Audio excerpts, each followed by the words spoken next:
ఓం సాయిరామ్. ఆ సాయినాథుని ఆశీర్వాదంతో ప్రతి ఒక్కరూ కూడా ఆనందంగా, ఆరోగ్యంగా, అష్టైశ్వర్యాలతో ఉండాలని మనస్ఫూర్తిగా కోరుకుంటున్నానండి. అనంతకోటి బ్రహ్మాండ నాయక, రాజాదిరాజా యోగిరాజా పరబ్రహ్మ శ్రీ సచ్చిదానంద సద్గురు సాయినాథ్ మహారాజుకి జై.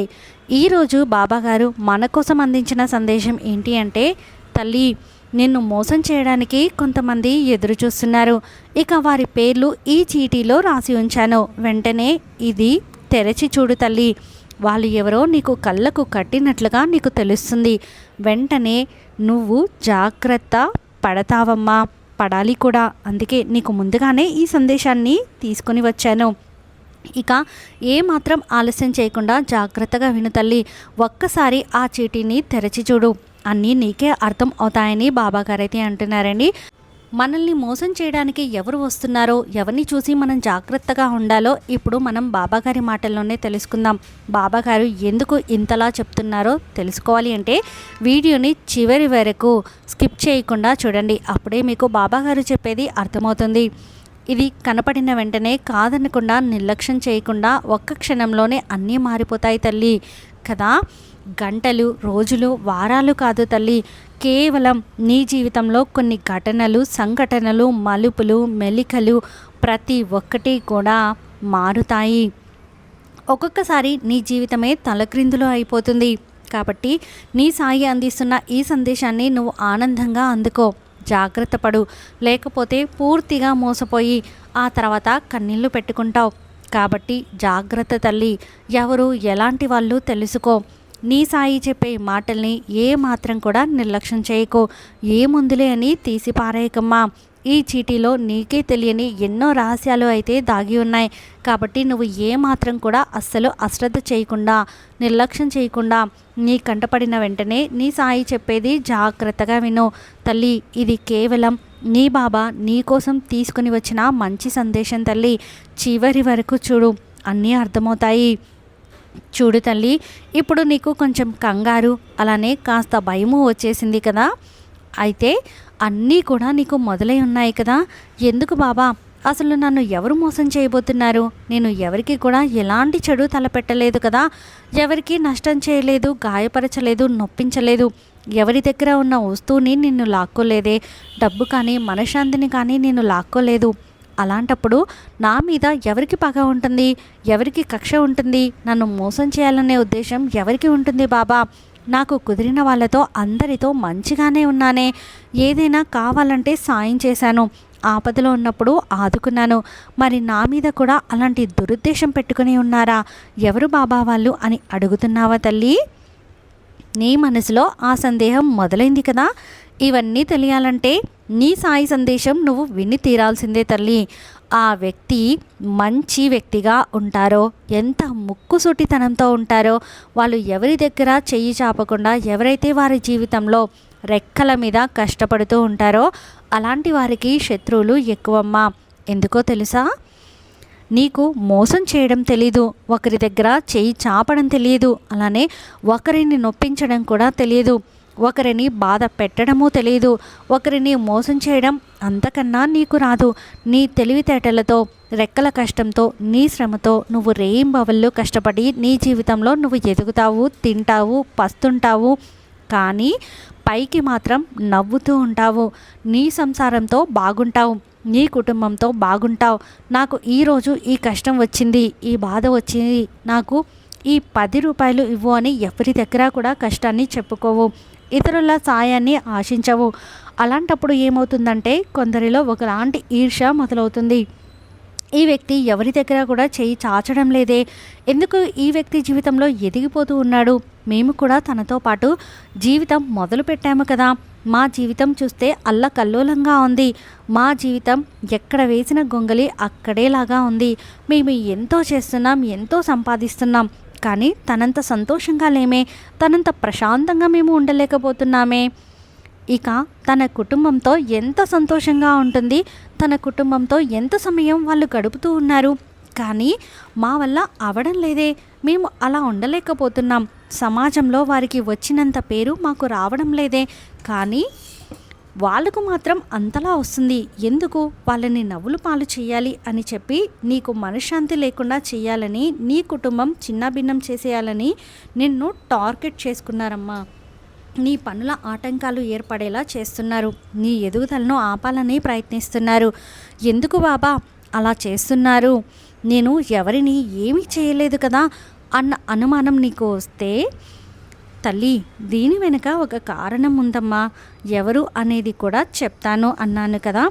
ఎదురుగా ఉన్న ఈ చీటీని తాగి ఒక్కసారి కళ్ళు మూసుకొని నీ సాయిని తలుచుకో. సాయి వారెవరు చూపించు అని ఒక్కసారి కళ్ళు మూసుకో.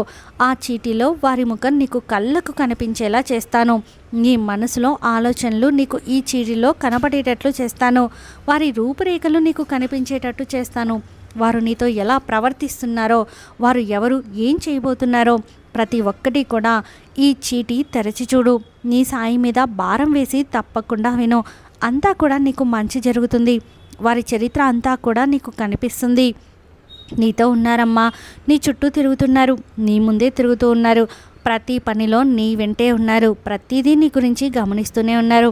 అది మంచి కానీ చెడు కానీ, కష్టం కానీ నష్టం కానీ ప్రతి ఒక్కటి గమనిస్తూ ఉన్నారు. కానీ నువ్వు మాత్రం నోరు తెరిచి ఏది చెప్పవు. వాళ్ళంతట వాళ్ళే అన్నీ కూడా నీ చుట్టూ ఉండి తెలుసుకుంటున్నారు. అంత చనువుగా నీతో ఉన్నారు. నువ్వు పని చేసే చోట కావచ్చు, నీ ఇరుగు పొరుగు కావచ్చు, నీ బంధువుల్లో కావచ్చు, నీ కుటుంబంలో కూడా కావచ్చు, అలా గమనిస్తూనే ఉన్నారు. మీ ఇద్దరి మధ్య చనువు కూడా ఎక్కువగా ఉంది. ఆ చనువు వల్ల ఏమవుతుందంటే, వారి మనసులో ఎలాంటి ఆలోచన వచ్చిందంటే, వారు ఎందుకు భయపడుతున్నారు అంటే, వారు ఎందుకు నిన్ను పతనం చేయాలి, నిన్ను మానసికంగా కృంగతీసేయాలి, వేరే ఆలోచనలు నీ మనసులోకి రాకూడదు. ఎంతసేపటికి బాధగా విలవిల్లాడుతూ నిద్రాహారాలు మానేసి ఒంటరిగా కుమిలిపోవాలి, ఒంటరిగా ఉండాలి అనేలా చేస్తారు. ఎందుకు ఇవన్నీ చేస్తున్నారు అంటే, నీ మనసు మళ్లించాలి. నీ మనసు ఎందుకు మళ్లించాలి అంటే, వారు ఎన్నో తప్పులు చేస్తున్నారు, అలానే ఎన్నో పొరపాట్లు చేస్తున్నారు, తప్పు దారిలో వెళ్తున్నారు. వారి జీవితమే తప్పుడు దారిలో వెళ్తుంది. అవి నువ్వు గమనించేసావేమో, నువ్వు చూసేసావేమో అన్న భ్రమలో వాళ్ళు ఉన్నారు. నా గురించి నేను చేస్తున్న ప్రతి తప్పు తనకి తెలిసిపోయి ఉంటుందేమో, తనతో నేను ఉంటున్నాను కదా, తనతో తిరుగుతున్నాను కదా, నేను చేస్తున్నవన్నీ గమనించేశారేమో అని భయపడుతున్నారు. ఇక నా తప్పుల్ని వాళ్ళు ఎక్కడ బయట పెట్టేస్తారో, నా పొరపాట్లు ఎక్కడ బయట పెడతారో, అలా పెడితే నేను నవ్వుల పాలు అయిపోతానేమో, అందరూ నన్ను చిన్నచూపు చూస్తారేమో, ఈ వ్యక్తి సరైన వ్యక్తి కాదు అని ఎవరు నాతో మాట్లాడరేమో, నేను సంతోషంగా ఉన్నప్పుడు, తన జీవితంలో అనుకున్నది సాధిస్తూ వెళ్తున్నప్పుడు ఎప్పుడూ ప్రశాంతంగా ఉంటాడే, తను చేసిన తప్పులన్నీ గమనించి ఎవరికైనా చెప్పే అవకాశం ఉంటుందని భయపడుతూ ఉన్నారు. అందుకే తల్లి, నీకు ప్రశాంతత లేకుండా చేయాలని వాళ్ళు చూస్తున్నారమ్మా. వాళ్ళు ఎవరు నీకు అర్థమైంది కదా తల్లి. ఇక ఆ అదృష్టాన్ని, నీకు ఎలాంటి అదృష్టం లేకుండా, మనశ్శాంతి లేకుండా చేస్తే, కుటుంబాన్ని చిన్నభిన్నం చేస్తే, నలుగురిలో నవ్వుల పాలు చేస్తే, తనని నడి రోడ్డు మీదకి లాగేస్తే, తనని అప్రతిష్ట పాలు చేస్తే, తనని ఆర్థిక ఇబ్బందుల్లో మునిగిపోయేటట్లు ఉంచేస్తే, మోసం చేస్తే, ఇక అప్పుడు తన పరిస్థితుల్ని ఎదుర్కోవడానికి, వాటి నుంచి బయటపడడానికి అతని ఆలోచనలు, మెదడు, మనసు అన్నీ కూడా వాటితో పూర్తిగా నిండిపోయి ఉంటాయి. అలా ఉంటే ఇక నా గురించి ఎందుకు పట్టించుకుంటారు అని చెప్పి వాళ్ళు వేసే కుట్ర తల్లి ఇది. వాళ్ళ సమస్యలనే వాళ్ళకి తన మీద వెళ్ళిపోతూ ఉంటే నా విషయం మర్చిపోతారు కదా. కాబట్టి అలాంటి ఒక స్థితిలో తనని ఉంచేస్తే నా తప్పులో అన్నీ కూడా మూతపడతాయి, బయటికి రావు. నా గురించి మర్చిపోవాలంటే తననే కష్టాల్లో నెట్టివేయాలి. ఇది వారి ఆలోచన. అందుకోసమని నీతో మంచిగా ఉంటూ నిన్ను మోసం చేయాలని చూస్తున్నారు. నువ్వు పని చేసే చోట నిన్ను దెబ్బ కొట్టాలని చూస్తున్నారు. నీకు వస్తున్న అవకాశాలు రానివ్వకుండా చేస్తున్నారు. అవకాశాలు లాగేసుకోవాలని చూస్తున్నారు. కానీ వారి తరం కాదమ్మా. ఎన్ని జన్మలు ఎత్తినా సరే వాళ్ళ వల్ల అవదు. ఏది చేసినా మనిషి వల్ల ఏమవుతుంది? ఏదైనా తలుచుకుంటే నీ సాయి తలుచుకోవాలి. మంచైనా చెడైనా నీ బాబా ఆశీర్వాదంతోనే జరుగుతుంది. ఇలాంటి వాళ్ళు నీ ముందు ఎన్ని ఆటలు ఆడినా వాళ్ళ ఆటలు సాగుతాయా చెప్పు? భయపడకమ్మా. నీ సాయి నీతోనే ఉన్నారు కదా, నీతిగా నిజాయితీగా నువ్వు ఉంటావు. ఎక్కడా కూడా మోసం ఉండదు, ఎక్కడా కల్మషం ఉండదు, ఎక్కడా మర్మం ఉండదు. నీ దగ్గర ఎవరు కష్టంలో ఉంటే వారిని ఆదుకుంటావు, ఆకలితో ఉన్న వాళ్ళకి అన్నం పెడతావు, నీతో పాటు నలుగురిని నీతో పాటు పైకి తీసుకొని వస్తావు. అలాంటి నిన్ను దెబ్బ కొడతాను అంటే నీ బాబా ఒప్పుకుంటారా చెప్పు? వారి పప్పులన్నీ నేను ఉడకనిస్తానా చెప్పు? వారి ఆటలు సాగనిస్తానా చెప్పు? ఎన్ని జన్మలు ఎత్తినా సరే వారు నేను ఏమీ చేయలేరు. ధైర్యంగా ఉండు. నీ ఎదురుగా నీ సాయి ఉన్నారు, కొండంత అండగా నీ బాబా ఉన్నాడు. ఆ విషయం వాళ్ళకి తెలియడం లేదమ్మా. అనవసరంగా వాళ్ళ సమయాన్ని వృధా చేసుకుంటున్నారు, మనశ్శాంతిని పోగొట్టుకుంటున్నారు, వాళ్ళ డబ్బుని వాళ్ళు వృధా చేసుకుంటున్నారు.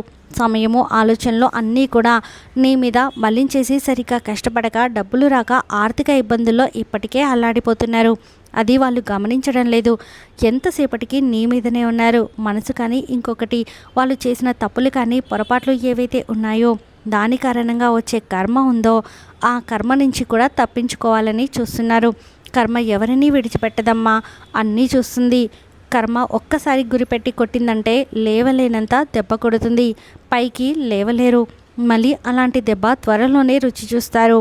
వాళ్ళు నిన్ను ఎవరైతే నవ్వుల పాలు చేయాలి అని అనుకుంటున్నారో, అప్రతిష్ట పాలు చేయాలి, నష్టపరచాలి, మానసికంగా కృంగదీయాలి, నీ కుటుంబాన్ని చిన్న భిన్నం చేయాలి, నీ ఆరోగ్య పరిస్థితి కూడా నాశనం చేయాలి అని ఎవరైతే అనుకుంటున్నారో అలాంటి వాళ్ళే దెబ్బతినబోతున్నారు. కర్మ ఊరికే ఉండదు, వాళ్ళకి తగిన శిక్ష వేస్తుంది. మళ్ళీ వారు ఎవరు బాబా అంటే అందులో ఒక వ్యక్తి కొంచెం పెద్ద వ్యక్తి బిడ్డ, నీ తండ్రి లాంటి వయసు వ్యక్తి కూడా. ఇంకొక స్త్రీ, ఆమె నువ్వు పనిచేసే చోట కావచ్చు, నీ ఇరుగు పొరుగులో కావచ్చు. ఈ పెద్ద వ్యక్తి నువ్వు పనిచేసే చోట కావచ్చు, లేదా మీ ఇద్దరు కూడా భాగస్వామ్యంగా ఏదైనా పని చేస్తూ ఉండొచ్చు. ఒక వ్యాపారం కావచ్చు, లేదంటే ఒకే ఆఫీస్లో పని చేస్తూ ఉండవచ్చు, లేదంటే నీ మేలు కోరి నీతోనే ఉంటాను అని చెప్పుకునే ఒక వ్యక్తి కూడా కావచ్చు. ఇలా ఎవరైనా అవ్వచ్చు. ఈ ఇద్దరు వ్యక్తుల పేర్లు అయితే ఈ చీటీలో ఉన్నాయమ్మా. వాళ్ళు ఎవరు, అసలు వారి రూపురేఖలు ఏంటి? మనసు పెట్టి నీ సాయి మీద ధ్యాస పెట్టి ఖచ్చితంగా వాళ్ళ ఇద్దరి రూపాలు నీకు కనిపిస్తాయి, వారి ఆలోచనలు కనిపిస్తాయి. ఎలానో నీకే అర్థమవుతుంది. ఒక్కసారి చూడు, నీ సాయి మీద భారం వేయి చాలు. అన్నిటినీ నేనే నీకు కళ్ళకు కట్టినట్లు చూపిస్తాను, నీ ముందుకు రప్పిస్తానమ్మా. వాళ్ళు ఎన్ని వేషాలు వేస్తున్నారో కూడా నీకు అర్థమవుతుంది. ఎందుకంటే నీకు కొన్ని వాళ్ళు చేసే పనులు తెలుసు, కానీ సర్దుకుంటున్నావు. ఇక అలాంటి వారు ఎవరున్నారో చూడు తల్లి. తెలిసిన రోజు కూడా నువ్వు ఎంతో బాధపడతావు. కాబట్టి ఇక్కడి నుంచే జాగ్రత్త పడాలమ్మా. అర్థమైంది కదా తల్లి? నేను ఎవరి కోసం, ఎలాంటి వాళ్ళ కోసం చెప్తున్నానో తెలుసుకొని జాగ్రత్త పడు, సంతోషంగా ఉండు అని బాబాగారైతే అంటున్నారండి. ఈ వీడియో మీకు నచ్చితే ప్లీజ్ లైక్ చేయండి. మరికొంతమంది సాయి భక్తులకు వీడియోని షేర్ చేయండి. ఫస్ట్ టైం ఛానల్ని చూసిన వారు సబ్స్క్రైబ్ చేసుకుని పక్కనే ఉన్న బెల్ ఐకాన్ని క్లిక్ చేయడం అసలు మర్చిపోద్దండి. సర్వేజన సుఖినో భవంతు. ఓం సాయిరామ్.